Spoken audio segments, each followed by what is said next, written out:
Yes, pag-usapan lang natin ang napanood ko na video. Bago ako mag-comment ay gusto kong marinig lang ninyo ito. Marcos Jr. Saw that video. sa helicopter Yep. sa kanyang last visit sa Davao Yep. City. Habang nangyayari ito, maririnig ang ilang estudyante ng Davao City Kalinan High School, National High School. Hello, hello! Yun, kinakantsawan ang Pangulo ng Pilipinas. Kung ano-anong pambabastos ang lumabas sa mga bibig ng mga estudyanteng ito. Yep, I heard one. Paulit-ulit na maririnig, Bisaya kasi yun so itatranslate ko na lang. Paulit-ulit na maririnig ang mga bata na sumisigaw ng mga katagang tulad ng sarap tirahin sa puwet, sana sumabog, referring to the helicopter. Nagmamadali yan, maglakad, baka mabaril. Bangag, bangag, bangag. Mga bata, Kids. mga batang natutong gawing katatawanan ang karahasan. Mga batang lumaki sa kultura na no-normalize ang marahas na pananalita. Ladies and gentlemen, mga kababayan, we have come to this point. Anong klaseng komunidad ang humuhubog sa pag-iisip at pag-uugali ng mga batang ganito? Yep. Tapos kunwari, galit tayo sa karahasan. Kunwari, shock tayo kapag may mga kabataang nasasangkot sa krimen. Pero kapag ang marahas na pananalita ay nagmumula sa mga idolo nating leader, katulad nung Shimenet. Okay. Makapal po ang tela nito mga boss. Tama naman yung sinasabi nung pangalan nung babalo na 'yon, na very close friend ni Mima Alicia. Mamaya pag-usapan natin yung tungkol kay Mima Alicia. Dito lang muna. Tama naman yung hindi tama yung pag-aasal ng mga kabataan. Ako disagree rin ako doon. Pero yung anak ko nga rin ganun rin ang may galit sa Pangulo. Pero hindi ko pinapayagan na magmura. Pero ito nga ang tanong ko na lang, ibalik ko rin sa iyo, Babalo. Na saan nagmula yung kaisipan ng bata? Nagmula ba sa magulang? O nagmula sa environment? Sa mga nakikita, sa mga nangyayari? So dapat ay iwasan natin para ang bata hindi mamulat sa karahasan. Ngayon ang bansa natin marahas na ngayon Nung naging Pangulo lang si Pangulong Marcos, sa totoo lang, naging magulo ang bansa. Tayong Pilipino sa Pilipino nag-aaway-away nang dahil sa maduming politika. Wala akong kinasay dyan na partido dahil sa madumi. Kaya nga sabi ko maduming politika. Pero sana, ang bansa natin, ng panahon ni Duterte, tutukuyin na lang natin, very proud ang Pilipino sa ibang bansa. Ngayon, they are not proud to be a Filipino in other country. Other foreign people ay appreciated sa ginawa ni Pangulong Duterte. Now, kay Marcos, mayroon ba? Okay, balik tayo sa pag-uugali. Saan nakita ng mga bata? Kung mali ang tinuro ng magulang is baguhin natin. But gumawa ng curriculum ang DepEd na mga ganong karakter, baguhin natin. Huwag tayo maging specific. Nasa laging Davao ang banggit nyo, kinukontra nyo. Bakit ang Ilocos may rumambuhaman at wala? Kasi hindi ganon ang mga against corruption. Wala silang ini-specific lugar. Pero kayo mga loyalist vlogger, puro kayo Davao. Wala ba kayo ibang nakitang lugar? Sandaan nyo, ang Mindanao ang sumusuporta sa Luzon in terms of agriculture and mine. Pagka bumaan kay, gano'n na lang. So, tingnan natin kung saan nagmula yung pag-uugali ng bata. Biro mo, tirahin sa puwit. Sinabi nung Babalo. Anong ibig sabihin nun? Ibig sabihin, nakatatak sa isipan nila, nagpababira sa puwit. Inulit mo ikaw umulit Tapos sasabihin yung sasabog ganon. Yun nga, saan nagmula yung Saan nila nakukuha yung galit nila?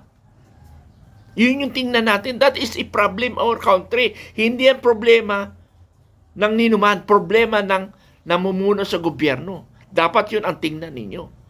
Dahil nagiging masama ng mga bata ngayon. Yun ang tingnan nyo, paano natin mabago.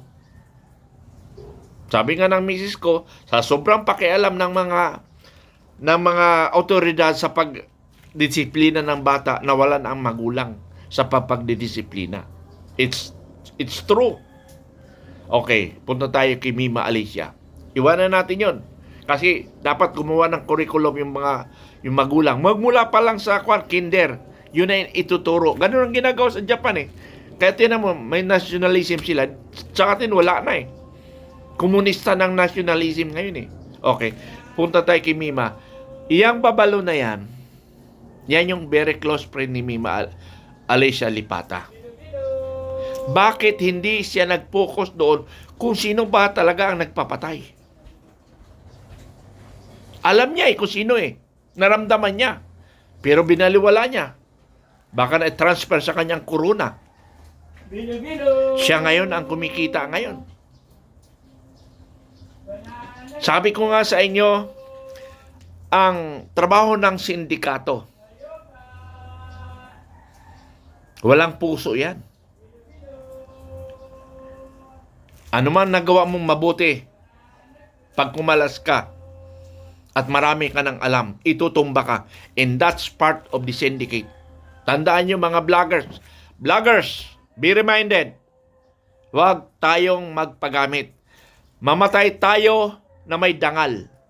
Mamamatay tayo na pinaglalaban ang katotohanan na hindi nagpapagamit. Ikaw babalo, nakikita ko sa mukha mo. Nagpa-interview ka pa sa DCMM. Para lang ikaw ay sumikat. For what? For character? Ikaw nga baguhin dapat ng karakter mo eh. Dapat ang ginawa mo pagkasunduin mga Pilipino, hindi pag-away-awayin. Bisaya ka pa naman. Bisaya ka pa naman. Ikaw DCMM, kayo mga mystery media, ang trabaho ng mystery media ay bantayan ang kalokohan ng gobyerno. Mamagitan para pagkasunduin ang Pilipino. Anong ginagawa nyo? Sul-sul dito, sul-sul doon, magkapera, malita. Kaya nga ang bansa natin, dahil dyan sa malita, dahil dyan sa inyo mga mystery media, kayo ang punot dulo ng nagpapakalat ng kamalian na impormasyon. Pag maganda sa site, isang site, bira kayo. Pag maganda dito sa kabila, tinatago nyo. Paano tayo magkakasundong Pilipino? Mystery Media, may araw kayo. Ikaw babalo, ipagtanggol mo ang kaibigan mo. Hindi yung magkapera ka lang, nakalimutan mo yung kaibigan mo. Ipaglaban ang katarungan ng pagkamatay ni Mima Alicia. Kung hindi kayo, ako ang mag-uungkat. Sa bagay na ibang topic ko yun. Tahimik ngayon ang Pilipino. Lalo na yung mga lumalaban sa corruption tulad namin. Nakakapagod na rin. Ayaw ng sambayan ng Pilipino. Hayaan na lang natin maubos ang kaba ng bayan.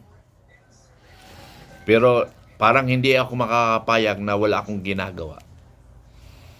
Ayaw kong mamatay ng walang ginagawa sa ating bansang Pilipinas. Ako ngayon, nakapokus ako ngayon sa anomalyang nangyayari sa amin sa PGMC.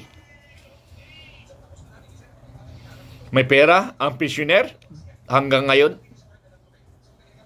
Hindi pa nilabas. Pinunduhan ni Pangulong Duterte ang mga diferensyal ng tatlong presidente, President Erap, President Jaime, and Pinoy. Tatlong presidente, hindi nila pinunduhan yung mga diferensyal na yun, nag-increase, pero hindi nila binigay yung mga natira. Pero ginawa ni Pangulong Duterte, ibinigay niya sa lahat ng MUP. Binigay niya noong June 2017. And yet, hanggang ngayon, hindi pa nila inubos na ibigay, 2017. may natira 4.9 billion na hinabol ko. Nung April 20, 2021, na-brief ako dyan, narinig ng tainga ko at nakita ng mata ko. Gaano kalayo? 3 meters. Kaya very clear sa aking mata at sa aking tainga. Ang testigo dyan, si Rear Admiral De Los Reyes, Class 71. Kasama sa briefing. Dalawa kaming retired doon. With the Jago. 2 lawyers of Jago and Task Force Commander and the Operation Officer and other personnel ng Task Force Differential. After 1 week, na-relieve yung commander. Bakit naglabas siya ng information sa akin? Hindi, wala siyang hindi, walang mali siya yung pag-brief sa akin kung hindi i-inform lang ako kasi binubulabog ko sila. Take note, yung 2018 differential, ako nagpwersa, kaya naibigay ng buwan-buwan sa inyo. Ha? Kaya wag niyo sabihin, daldal ako ng daldal lang dito. Nagdadaldal ako dito para